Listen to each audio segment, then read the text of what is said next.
privilégio e uma honra servi-los.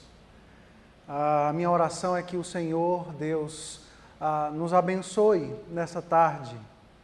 E desde que Lloyd, e Ana Paula entraram em contato comigo, eu me senti assim desafiado, honrado por estar aqui com vocês. E existem pessoas que estão aqui, vindas de outras igrejas. Se nós abríssemos aqui para conhecer cada um de vocês e ouvir a história de cada um de vocês, teríamos mais do que um livro para escrever. Mas vamos, antes de qualquer coisa, vamos orar, vamos colocar as nossas vidas diante de Deus e pedir que o Senhor Deus nos traga palavras de edificação, de consolo, de desafio, de ânimo, de motivação nessa tarde. Oremos. Senhor Deus, amado Pai, nós queremos Te agradecer, porque Tu és o Deus bom.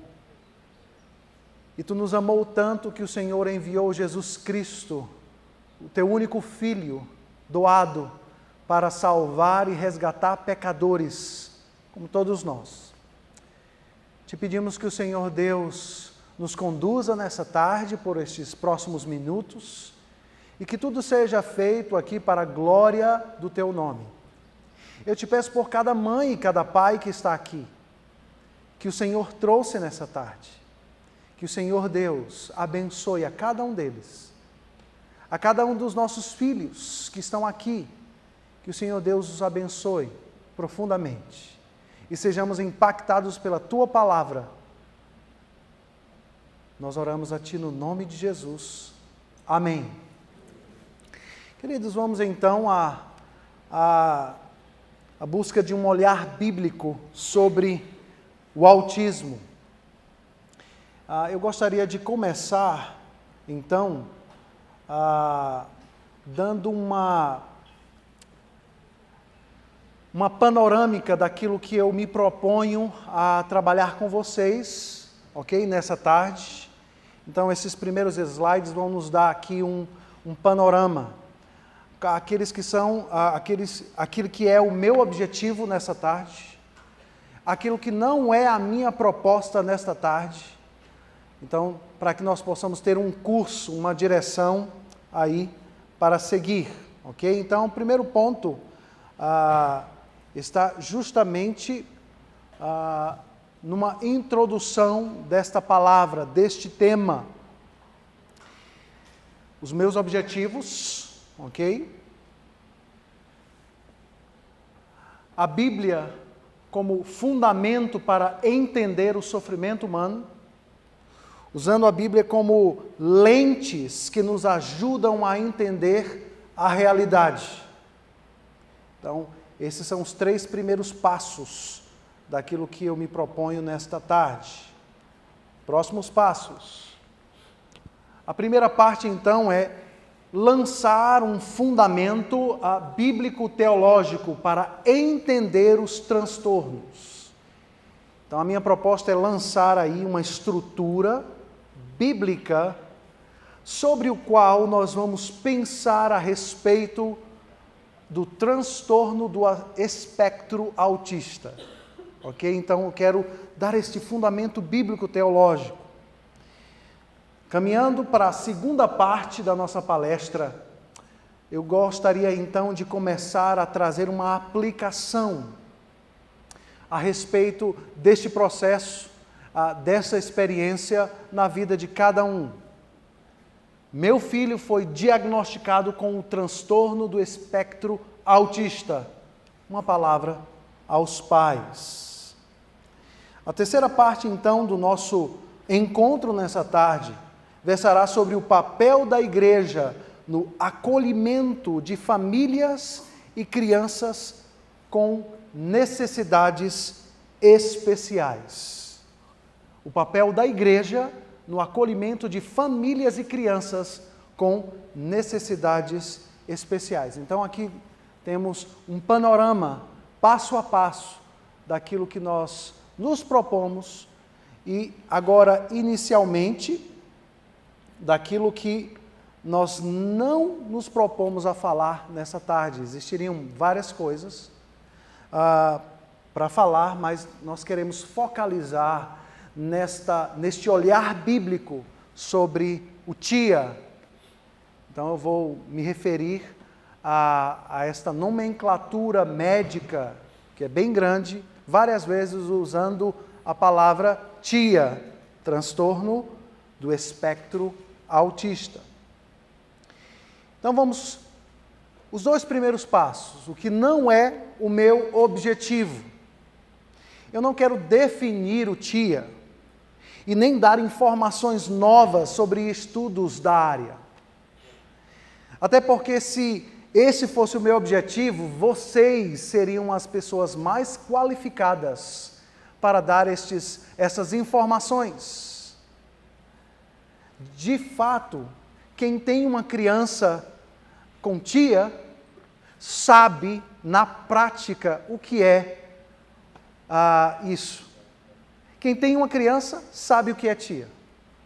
Não precisam de definições técnicas, informações de estudos e pesquisas, porque a prática do dia a dia lhe dá este know-how para falar a respeito do TIA. Não é o meu objetivo também sugerir um tratamento de intervenção técnica para lidar com TIA, ou seja, tecnicamente falando. Mas o meu objetivo é usar a Escritura Sagrada como fundamento sobre o qual nós lidamos com os nossos filhos, tendo sido eles diagnosticados com TIA. É avaliar até mesmo o que está sendo afirmado, usando a Escritura Sagrada como uma espécie de lentes que nos ajudam a lidar com as informações que nós ouvimos a cada dia e que nos é transmitido por dezenas de canais. E por que eu utilizo a palavra nós quando me refiro às crianças com TIA?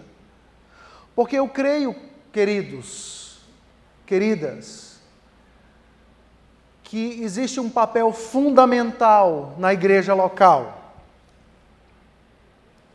para amar e servir pais e mães e crianças diagnosticadas com TIA. Elas são parte da comunidade da fé, herdeiras da mesma promessa, alvos da mesma graça e amor. Elas fazem parte da comunidade. Jamais devem ser vistas à parte da comunidade da fé. Devem ser amadas, devem ser acolhidas e devem ser tratadas como qualquer outra pessoa. Qualquer outra pessoa. Então, vamos à primeira parte, então, daquilo que nós estamos nos propondo. A Bíblia como fundamento para se entender o sofrimento humano. E o primeiro passo, então, é entender as deficiências humanas ou físicas biblicamente. Talvez você esteja esperando um texto bíblico para dar instruções claras, precisas a respeito de como eu vou lidar com os desafios do autismo dentro da minha casa. O que eu quero falar para vocês é que a palavra autismo não aparece na Escritura Sagrada, em nenhum lugar. No entanto, a Escritura Sagrada nos fornece os princípios, os fundamentos, sobre o qual nós podemos não simplesmente entender, mas também sermos usados como instrumentos nas mãos de Deus para abençoar os nossos filhos com TIA. Ela é sabedoria de Deus. E ela explica o porquê que as coisas acontecem. Vamos então, gradativamente, penetrar nas visões que nos cercam a respeito das deficiências históricas das deficiências. Uma visão histórica das deficiências. E a primeira visão, então, é aquela visão tradicional. A deficiência física é vista como parte anormal da vida em um mundo de pessoas normais. Por essa razão, ficamos surpresos ao nos deparar com pessoas com necessidades especiais e deficiências físicas. Você talvez já tenha ouvido alguém falando baixinho: mamãe, o que aquele menino tem? Papai, qual o problema daquela menina? Estas perguntas têm um pressuposto por trás delas. E o pressuposto é uma visão histórica, quando pessoas se deparam com crianças diferentes. Então existe uma visão, um padrão de normalidade aceito pelas pessoas, e quando uma pessoa está fora desse padrão, ela é então denominada de alguém que é anormal, ou tem uma anormalidade. A perspectiva histórica das deficiências tem focado quase que exclusivamente na distinção das características negativas nos diagnósticos, e quase nada na realidade e nos valores que uma pessoa com necessidades especiais tem. Historicamente, houve uma reação a esta visão histórica, esta forma de olhar para pessoas e categorizá-las, rotulá-las de pessoas anormais. E a reação dentro da história, esta visão, digamos, tradicional histórica das deficiências, ou de pessoas com necessidades especiais, foi a visão da pós-modernidade. A pós-modernidade, então, criou uma reação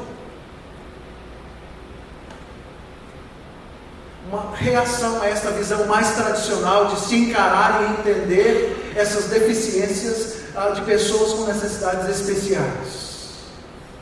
A visão pós-moderna prega algo. Pessoas com necessidades especiais são vistas como normais em um mundo normal.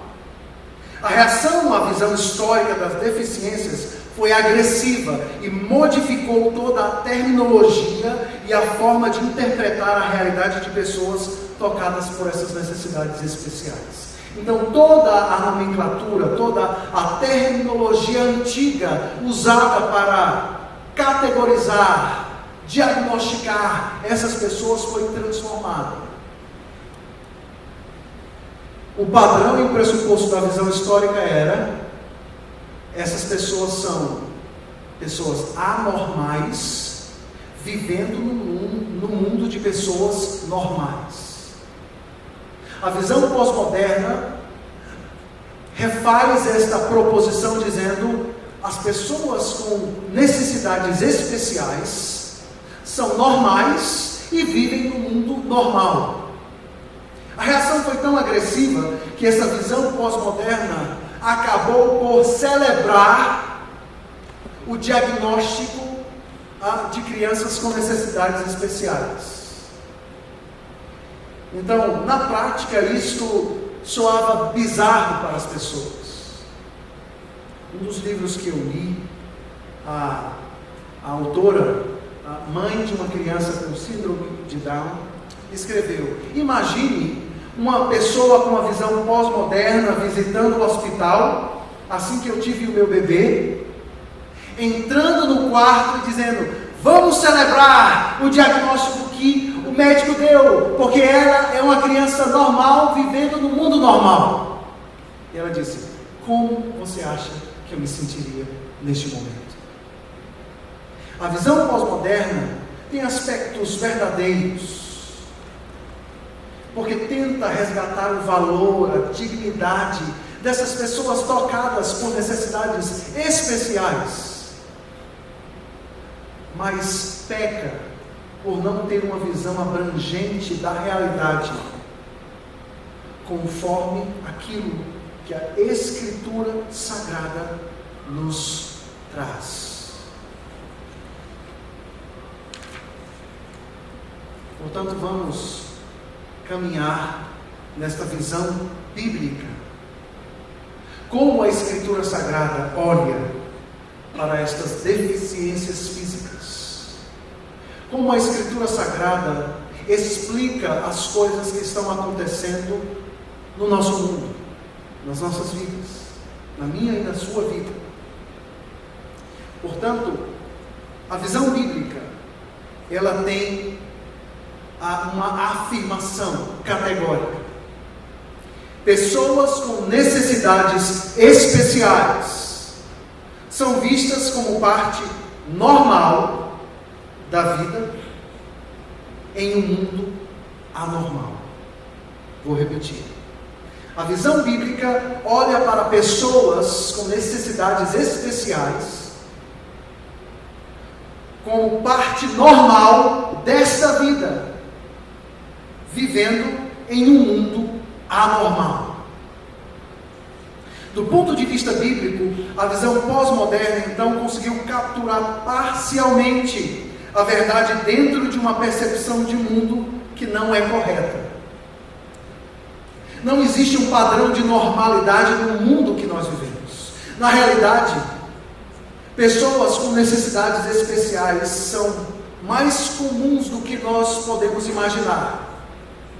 Milhares e milhares de pessoas são tocadas por necessidades especiais no mundo inteiro, a cada momento, a cada dia. Crianças estão nascendo com necessidades especiais. Algumas com problemas severos, outras num outro nível de um espectro mais brando ou leve, mas milhares, a saber, milhões de pessoas no mundo inteiro, ao longo da história, são tocadas.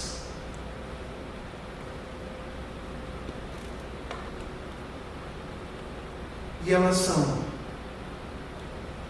normais, da perspectiva bíblico-teológica, ou algo esperado no mundo em que nós vivemos.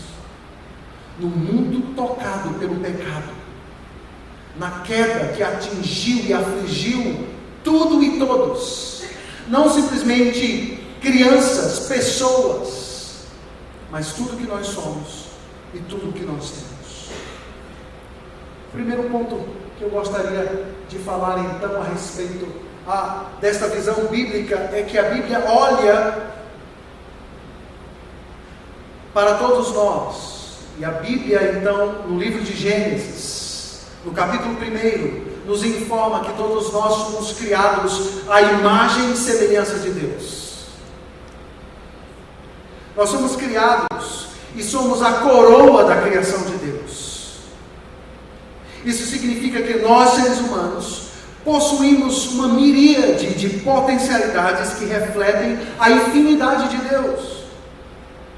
De acordo com o relato do livro de Gênesis, nós fomos criados por Deus para experimentar propósito e vidas abençoadas. Num mundo criado para o nosso deleite, para o nosso prazer, onde conheceríamos a Deus progressivamente, onde dependeríamos dele em todo e qualquer momento, conhecendo-o progressivamente. A vida como criada por Deus gozava de perfeita harmonia entre o Criador e a criatura. Perfeita relação com o Criador, consigo mesmo, com os outros e com o restante de toda a criação. Essa é a informação, essa é a descrição que nós temos na Escritura Sagrada a respeito de nós mesmos, a respeito da criação de Deus. Fomos criados à imagem e semelhança de Deus, para desfrutar de um relacionamento de amor com o Criador, para conhecermos e caminharmos com Ele. Isso acontecia todos os dias, porque o texto diz que na viração do dia, Deus vinha para conversar com Adão e Eva. Mas Adão e Eva, os nossos primeiros pais, decidiram se rebelar contra o Criador, entendendo que eles poderiam viver uma vida independente, governar o mundo e as suas próprias vidas a parte de Deus. Eles confiaram na revelação ou na palavra da antiga serpente, a saber, o diabo. E o pecado entrou no mundo. E a desobediência de Adão e Eva trouxe consequências, não simplesmente teológicas, ou seja, a respeito do nosso relacionamento com Deus, mas ela trouxe problemas psicológicos.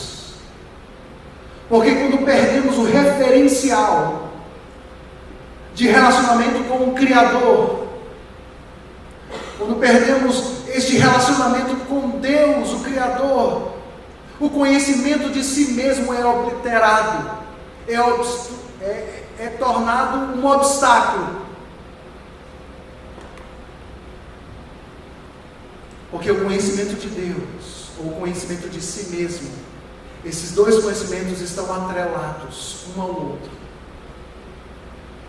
A parte deste relacionamento com Deus, não podemos conhecer a si mesmos.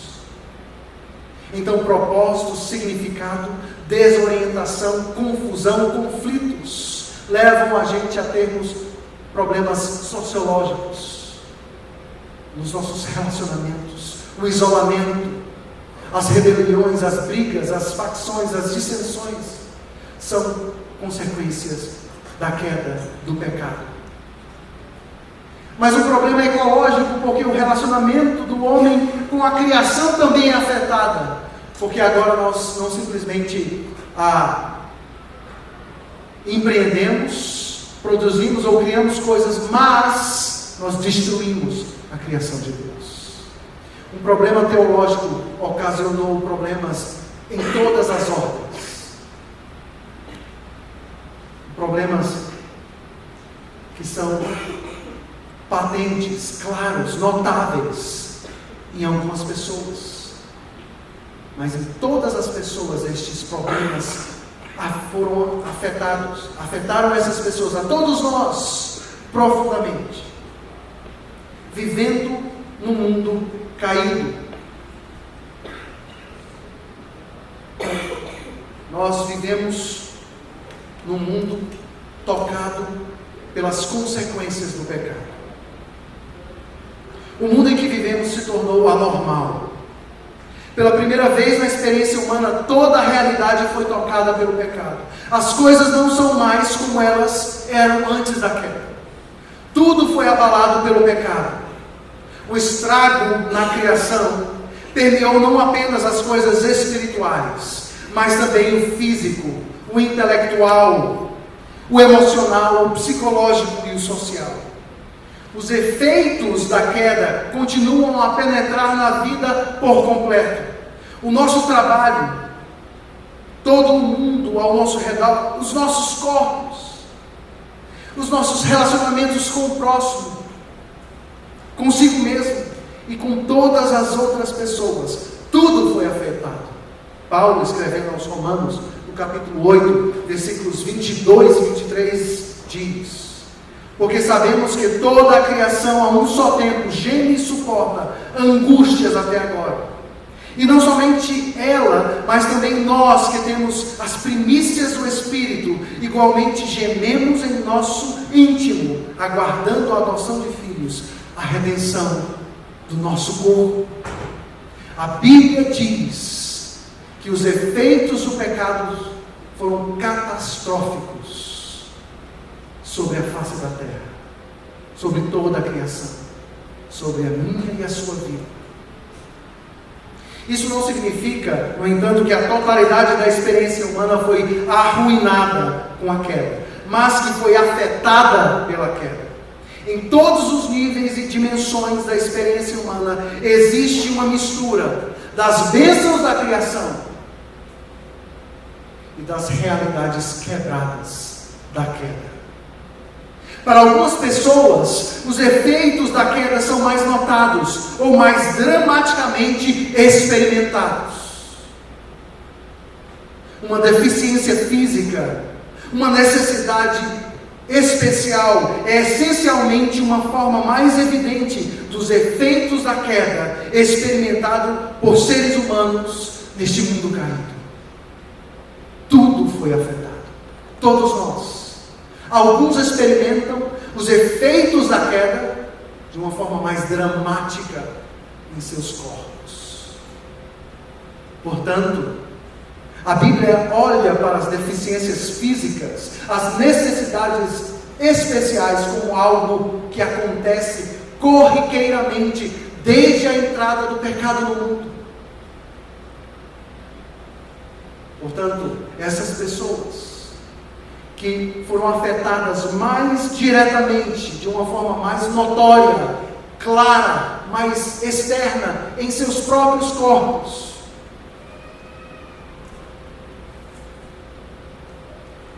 estão experimentando a vida no mundo caído, no mundo afetado pelo pecado. Mas a Escritura nos traz esperança. Se a história acabasse aqui, nós seríamos as pessoas mais infelizes do mundo. A esperança que a Escritura nos traz não é uma esperança vazia, não é uma promessa de um homem, mas é a palavra de Deus. Todos nós estamos aguardando a redenção final. A Escritura Sagrada não nos deixa abandonados e sem esperança no mundo caído que nos encontramos. O próprio relato da queda é seguido de uma promessa. Gênesis 3, versículo 15. Deus promete que o descendente da mulher pisaria na cabeça de Satanás, da serpente, da antiga serpente. Seria tocado e ferido no calcanhar, mas pisaria na cabeça da serpente, trazendo redenção, reconciliação, restauração. Romanos capítulo 8, versículo 24 e 25 nos diz: porque na esperança fomos salvos. Ora, esperança que se vê não é esperança, pois quem espera o que está vendo? Mas se esperamos o que não vemos, com paciência o aguardamos. Apocalipse capítulo 21, versos 3 e 4 nos dizem: então ouvi uma voz que vinha do trono e dizia: eis o tabernáculo de Deus com os seres humanos. Deus habitará com eles, eles serão povos de Deus, e Deus mesmo estará com eles, e será o Deus deles. E lhes enxugará dos olhos toda lágrima, e já não existirá mais morte, já não haverá luto, nem pranto, nem dor, porque as primeiras coisas passaram. Essa é a esperança que a Escritura Sagrada nos traz, de que todos nós, afetados gravemente, profundamente pela queda, pela rebelião dos nossos primeiros pais, aqueles que foram afetados de uma forma mais notória em seus corpos, em suas experiências de vida,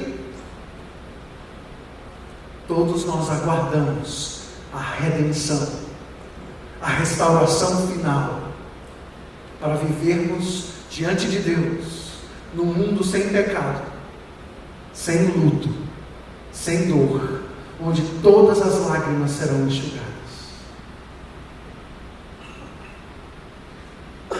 A Bíblia então olha para este aspecto, dessa perspectiva da criação, de como a queda trouxe efeitos profundos sobre todas as dimensões da realidade em que vivemos. Mas ela nos traz esperança de redenção, de restauração final. Vamos à frente.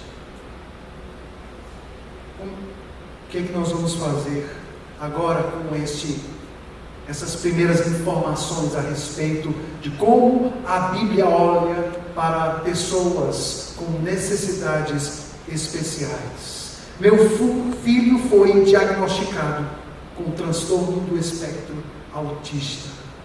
E agora?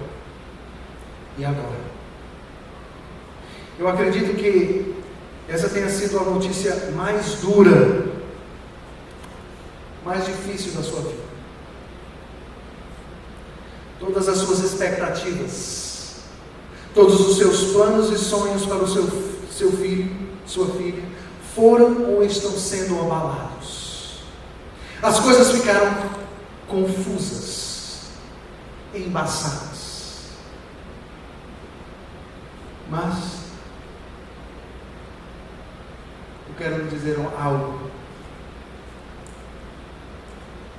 Não é algo ruim estar inicialmente triste ou confuso com o diagnóstico de tia. Não é algo ruim, pecaminoso, mal. Está confuso, triste, muitas vezes desanimado, muitas vezes desorientado com uma notícia dessa.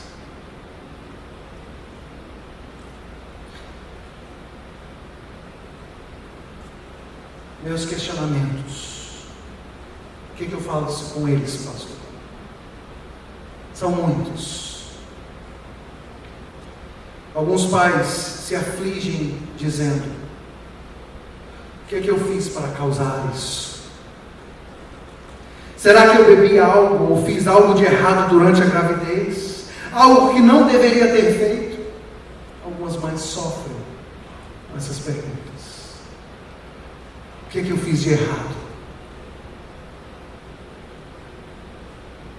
para que isso tenha acontecido na minha vida? Outros serão tentados a buscar um culpado. Será que a culpa é minha ou da minha esposa? O que causou isso foi vindo do meu gene, da minha herança genética ou da herança genética da minha esposa. Outros falarão para Deus: por que eu? Por que o meu filho? Eu estou sendo punido? Eu sempre fui fiel ao Senhor. Eu sempre busquei fazer aquilo que era correto. Por que isso aconteceu? Sempre busquei ser uma pessoa boa, um cristão responsável. Porque eu? Eu quero falar para vocês que todos esses questionamentos fazem parte do processo. Eles são legítimos e devem estar presentes. A Bíblia está cheia de servos e servas de Deus que passaram por crises na sua fé. E em suas crises, eles questionaram a Deus. Você pode me perguntar: é pecado, pastor, questionar a Deus? É pecado fazer esse tipo de pergunta para Deus? Eu vou dizer para você: não. Não é pecado você abrir o seu coração e lutar com Deus e questionar a Deus. Vamos ver na Bíblia se eu estou certo.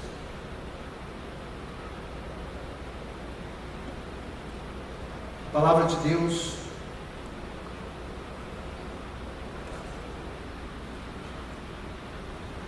nos mostra um recurso, nos dá uma ferramenta, nos revela um grupo de pessoas sofredoras que passaram por angústias e aflições agudas em suas vidas. Então a Bíblia, em toda ela, absolutamente toda ela, nos traz o consolo, o conforto da parte de Deus. No entanto, o livro em especial nos pega pela mão para nos conduzir neste processo onde nós estamos sofrendo e nós estamos fazendo perguntas sinceras, honestas, de pessoas que estão sofrendo. Os Salmos, este agrupamento de pessoas, mais particularmente os Salmos de lamentação, nos revelam pessoas de carne e osso, pessoas que estão sofrendo, angustiadas, aflitas, desesperadas. Portanto, podemos ouvir as palavras divinamente inspiradas daqueles que nos mostram vislumbres nos seus mundos interiores. Nenhuma seção da Bíblia ensina-nos melhor a linguagem da alma do que os Salmos, que refletem o movimento do coração humano numa linguagem rica, evocativa e surpreendente, com uma voz que perturba, convida e revela. O salmista nos atrai a voz de Deus. João Calvino, escrevendo a respeito do livro dos Salmos, nos falou: número de riquezas variadas e resplandecentes contidas neste tesouro é algo difícil de descrever.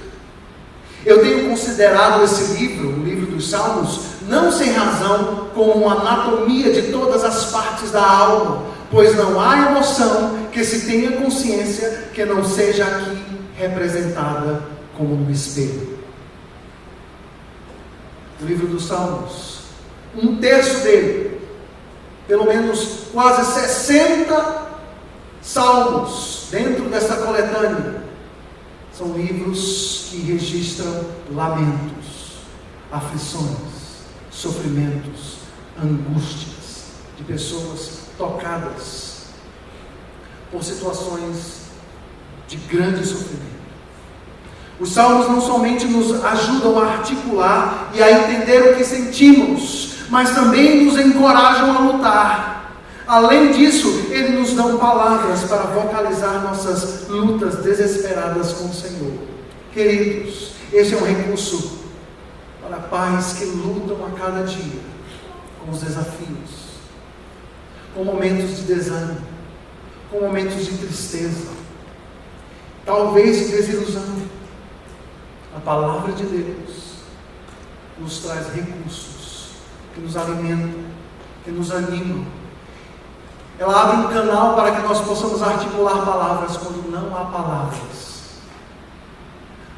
Não há palavras para nós orarmos a Deus. Quando você estiver assim, leia ou ore nos salmos de lamentação. Eles são dezenas.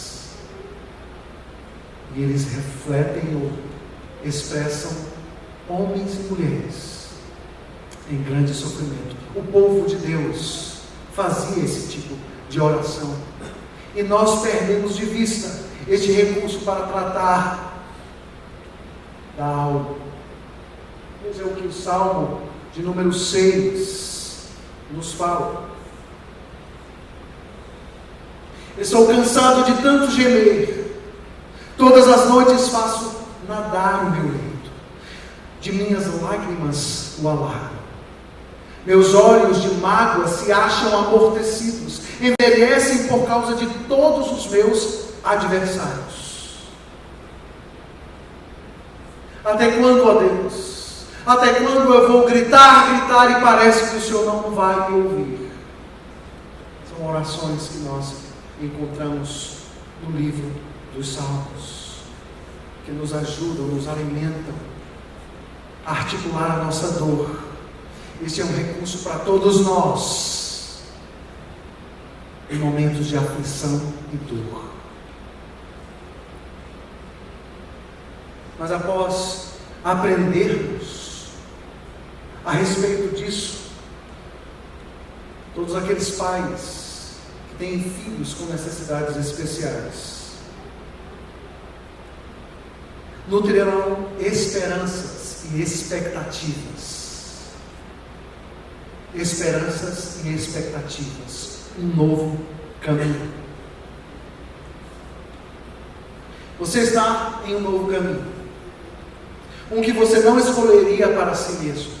Mas não se trata de um caminho errado, ou de um caminho de punição. E certamente não é um caminho sem esperança. É simplesmente um novo caminho. É simplesmente um novo caminho. Isso é aquilo que nós esperamos no mundo caído em que vivemos. O caminho que está diante de cada um de vocês, com as suas crianças com necessidades especiais, não se trata de um caminho errado ou de uma punição. A Escritura não nos ensina de modo nenhum isso.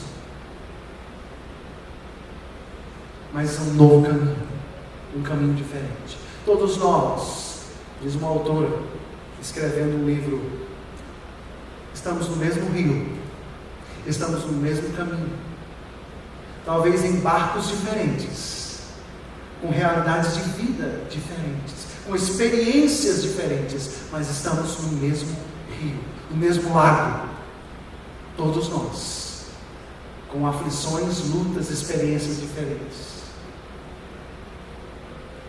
Portanto, diante das expectativas,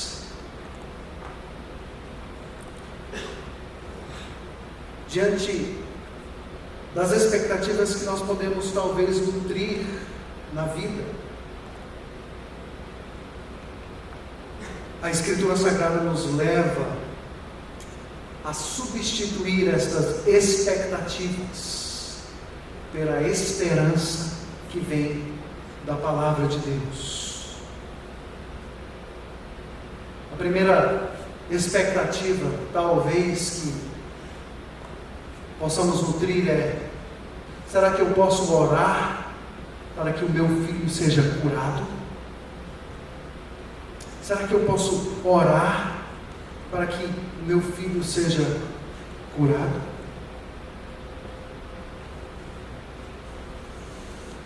Eu quero dizer para você que não é pecado orar para que o seu filho seja curado. Você pode fazer. Mas cuidado, por favor, cuidado. Se apegar demasiadamente a uma expectativa pode trazer danos a você e ao seu filho. Deus é poderoso para fazer qualquer coisa se Ele é absolutamente poderoso. Mas quando nutrimos expectativas de uma forma demasiada, quando restringimos a nossa vida a expectativas que estão sendo cultivadas a cada dia, isso pode trazer mais dor, tanto a você como ao seu filho. Será que o tratamento fará dele uma criança normal? Será que o tratamento fará dele uma criança normal? Esta é uma outra expectativa nutrida.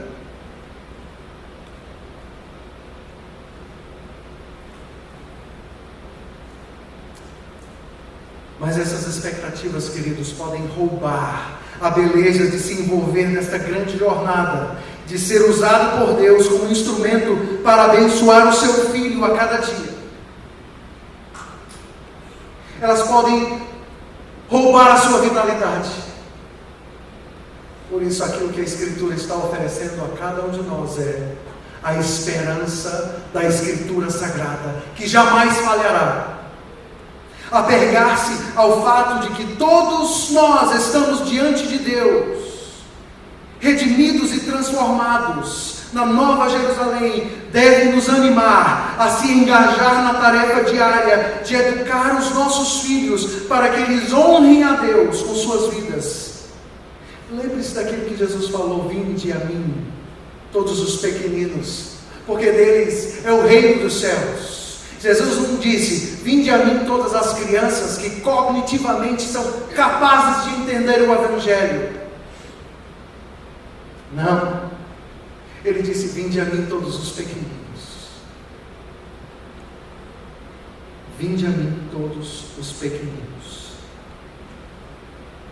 A mensagem do Evangelho que nós temos às mãos é algo muito mais poderoso do que nós possamos imaginar.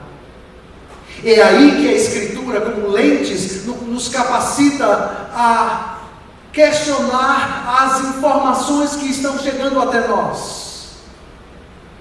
Olha, o seu filho não será capaz de entender cognitivamente ou uma mensagem elaborada, porque existe uma deficiência cerebral que o impede de aprender. Ele vai ser sempre limitado em suas funções cognitivas, intelectuais. A mensagem do Evangelho é poderosa. Eu quero lhes dizer que Deus não depende de um cérebro perfeito para transformar vidas. A mensagem do Evangelho é muito mais poderosa e ela penetra não primariamente o cérebro, mas o coração, para transformar pessoas como eu, como vocês, como os nossos filhos. Baseado nisso, eu gostaria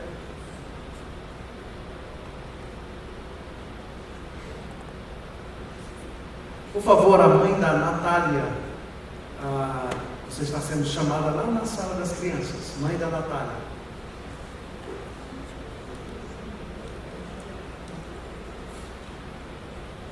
Vendo além do rótulo, nossa identidade está em Cristo. Eu gostaria que vocês ouvissem bem isso. Diagnósticos podem ser úteis, ao mesmo tempo que podem ser altamente danosos. A identidade de seu filho não se encontra no diagnóstico que ele recebeu de um médico ou de uma equipe de especialistas. Os diagnósticos têm a função de nos informar sobre o que está acontecendo com os nossos filhos, mas não podem definir quem eles são. A identidade deles é moldada por aquilo que a palavra de Deus diz ao nosso respeito, a respeito de cada um de nós. Um diagnóstico de transtorno do espectro autista nos informa que algo ocorreu ou tem ocorrido no nível cerebral. Ele nos revela uma fraqueza do corpo. Mas este diagnóstico não pode nos levar a pensar que eles não são alvos da graça divina, porque eles não vão entender a mensagem do Evangelho, já que possuem um problema cognitivo. Não acredite nisso. A mensagem do Evangelho é poderosa para salvar e transformar cada um de nós. Os diagnósticos nos ajudam a entender informações técnicas, o que está acontecendo, mas eles não podem definir quem nós somos. Portanto, o desafio da Escritura é que nós possamos olhar além dos rótulos que estão colocando dos nossos filhos. Para a obra da salvação e santificação progressiva, Deus não depende de um cérebro com um funcionamento perfeito. A obra da salvação, santificação, não é um processo puramente intelectual ou cognitivo. Ele passa por nossas funções neurais, mas se processa no coração. O cérebro não é o centro da vida humana. O coração é o centro da nossa existência. Os nossos desejos, as nossas inclinações, as nossas vontades, as nossas afeições procedem do coração e são manifestados através do corpo. Eu estou me referindo ao termo bíblico que mais se repete e define quem nós somos, o núcleo da nossa existência. De onde partem todas as coisas em termos de volição, em termos de pensamento, em termos de desejos. Deus é poderoso para operar em nossas vidas, na vida dos nossos filhos. Portanto, é importante que nós saibamos que temos um problema cardíaco antes de termos um problema cerebral. E quando eu falo problema cardíaco, eu estou falando justamente deste termo bíblico que nos define no núcleo da nossa existência. Crianças tocadas por necessidades especiais são alvos da graça divina, da mesma forma que qualquer outra pessoa é. O maior problema do seu filho tocado por uma necessidade especial não é o diagnóstico que ele recebeu. O maior problema que os seres humanos enfrentam não se encontra no corpo, mas no coração. E para isso a mensagem do Evangelho é dada a todos nós e alcança a cada um de nós indistintamente, porque é poder de Deus. É algo sobrenatural que transforma o coração de um coração de carne, de pedra, para um coração de carne. Nós devemos então entender isso. Paulo, escrevendo aos Romanos, no capítulo 3, versículos 23 e 24, diz: porque todos pecaram e carecem da glória de Deus, sendo justificados gratuitamente por sua graça, mediante a redenção que há em Cristo Jesus. Todos nós somos carentes.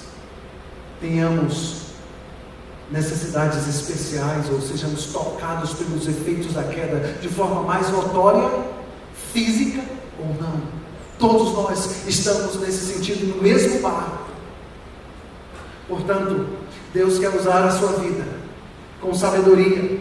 A palavra de Deus em Deuteronômio, no capítulo 6, versículos de 4 a 9, fala: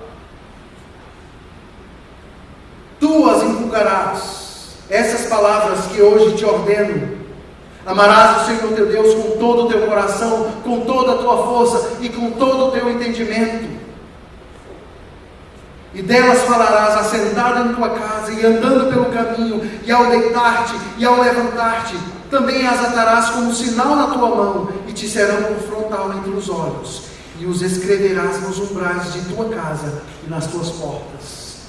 Toda a oportunidade que vocês têm, que nós temos com os nossos filhos, é uma oportunidade para pregar o Evangelho, entendendo que o nosso papel é pregar, e a obra de transformar o coração é do Espírito Santo de Deus, e este poder opera indistintamente em pessoas, tocadas ou não, por necessidades especiais.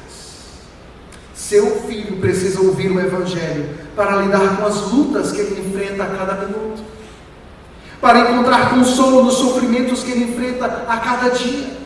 Quando as muitas informações e o barulho de equipamentos ou de multidões deixam ele confuso, agitado, nervoso, amedrontado, ele precisa da mensagem de consolo que só Cristo nos dá. Ele precisa do seu amor incondicional para abraçá-lo e acalmá-lo.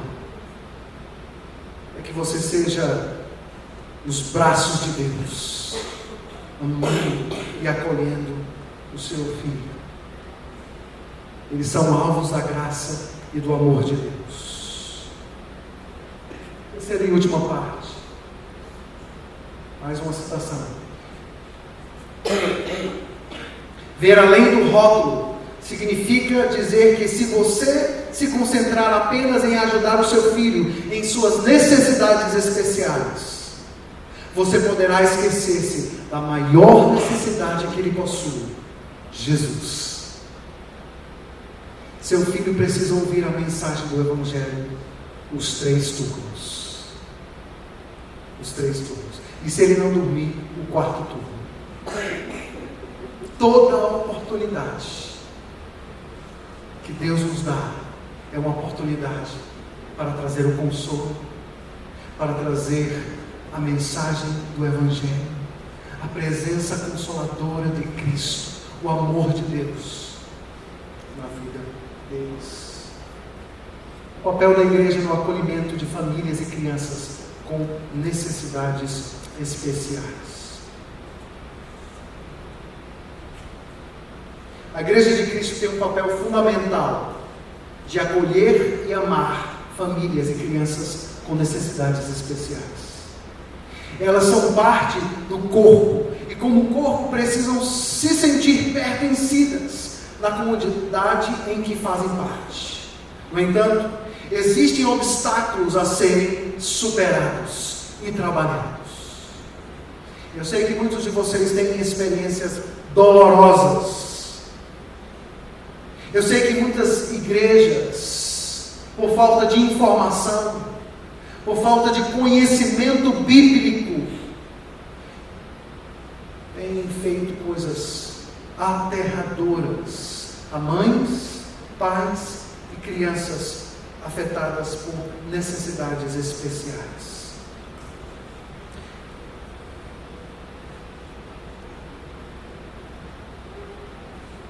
Neste caso, pais de crianças com necessidades especiais e líderes têm um papel fundamental para buscar proporcionar à comunidade um ambiente onde essas crianças são acolhidas, amadas e se sentem pertencidas. Uma orientação bíblica sólida pode evitar erros comuns de pessoas sem informação e instrução bíblico-teológica. Pessoas que relacionam possessão demoníaca, maldição ao autismo. É no mínimo uma falta de instrução bíblica. Atribuir essas coisas às crianças com necessidades especiais é trazer um peso e aflição não somente às crianças, mas às suas mães e aos seus pais. Isso deve ser confrontado com firmeza e amor.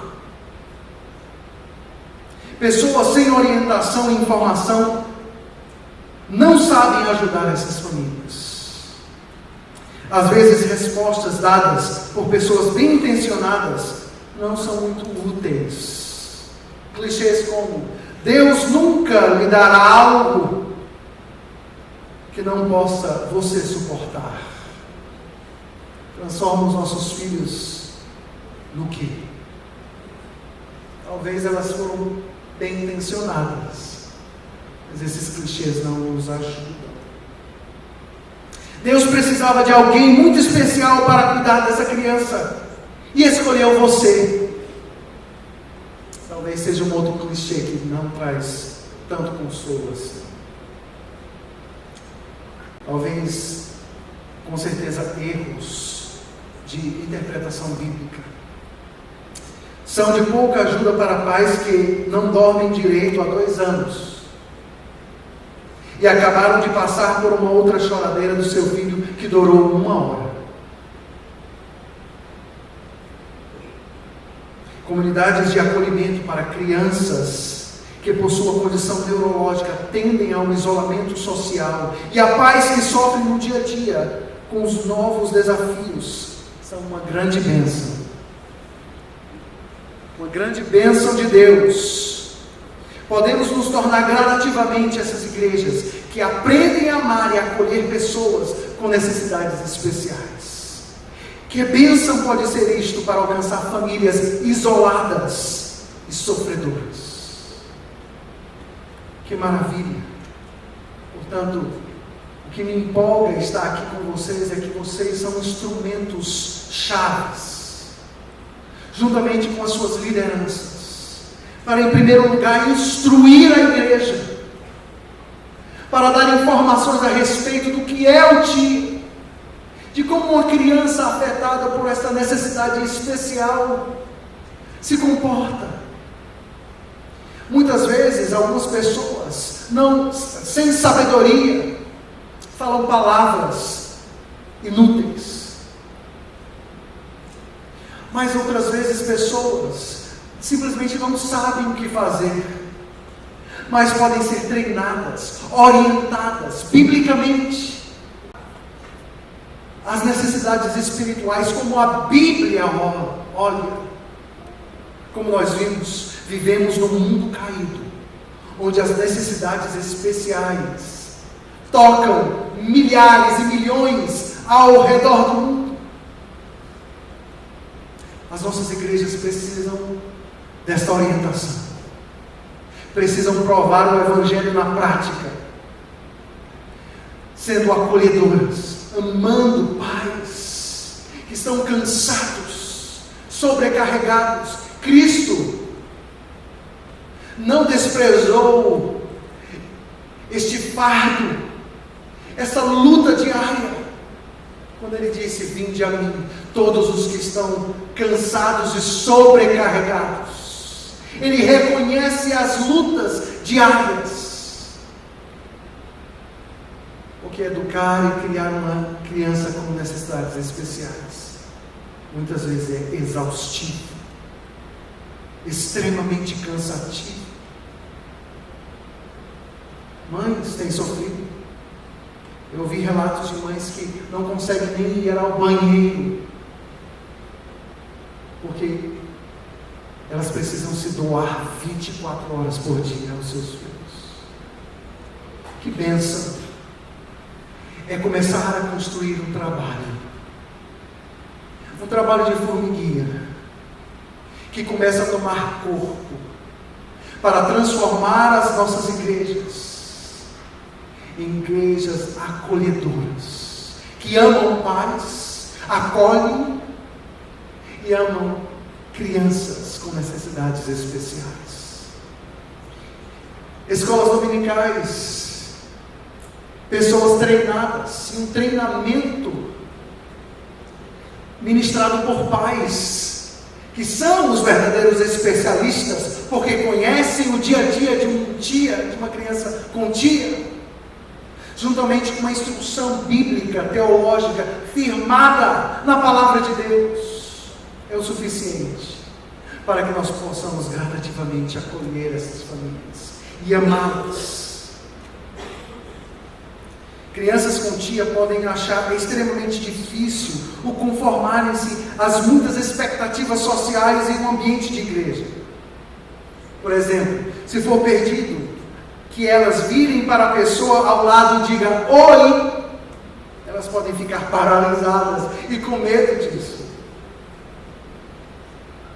Se pedirem para que elas façam uma oração, isso pode ser suficiente para que não queiram voltar naquela igreja nunca mais.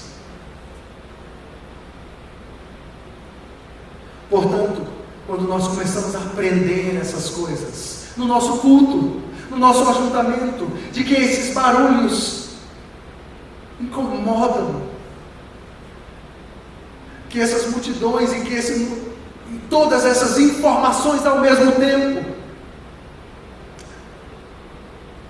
se nós tivermos então essas instruções, nós vamos tomando os cuidados necessários para amá-las, para acolhê-las e para ser um apoio a esses pais.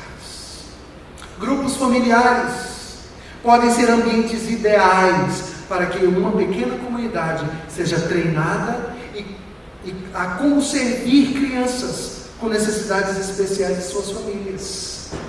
Um grupo familiar que se reúne e pais podem ser instrutores, e aí elas vão convivendo numa comunidade melhor ou menor, e essas pessoas vão aprendendo com o convívio a amá-las, a entendê-las, nos seus momentos de agitação, nos seus momentos de medo, nos momentos em que aquele barulho, as luzes estão incomodando profundamente elas, ou elas não entenderam a informação corretamente, elas até querem ajudar, mas elas não entenderam.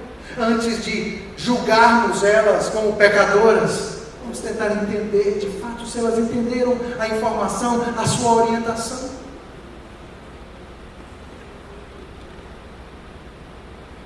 Quando uma igreja vive uma atmosfera saudável de pertencimento e acolhimento, pessoas neste corpo irão experimentar o Evangelho de fato numa comunidade. Vocês podem ser instrumentos nas mãos de Deus, para pregar com toda a autoridade, entendendo que a palavra de Deus é poderosa para transformar todos nós. Vocês podem ser instrumentos de Deus neste grupo, não somente aqui, mas em outras igrejas, em outras comunidades, para que essas pessoas isoladas e sofredoras possam conhecer o Evangelho na prática, de fato e de verdade, de forma concreta, a entender que a mensagem do Evangelho alcança a cada um de nós, que a obra de Deus não é limitada às nossas deficiências físicas, e de que há esperança para todo pecador, todos nós, sem nenhuma exceção. Uma palavra final. Sinto-me privilegiado de estar assistindo o que Deus está fazendo no meio de vocês, com o GEPAN. Meu anseio é ver este trabalho crescendo e abençoando não somente a igreja de Pinheiros, não, mas as outras famílias com crianças com necessidades especiais na nossa cidade, no nosso estado, no nosso país e no mundo, de língua portuguesa. Por que não sonhar dessa forma? Com a orientação bíblica, com a palavra de Deus, com a esperança de Deus,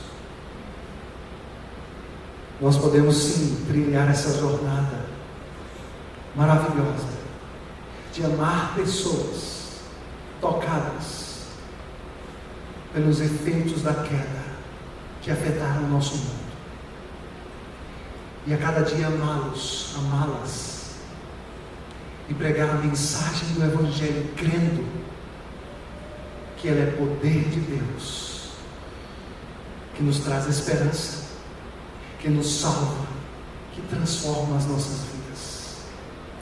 Que Deus abençoe a cada um de vocês profundamente. Que nós possamos olhar para as nossas crianças com necessidades especiais, assim como a palavra de Deus olha. Estamos no mesmo rio, talvez em diferentes barcos, mas todos nós, alvos da graça e do amor de Deus. Que Deus nos abençoe. Queridos, nós temos ainda 10 minutos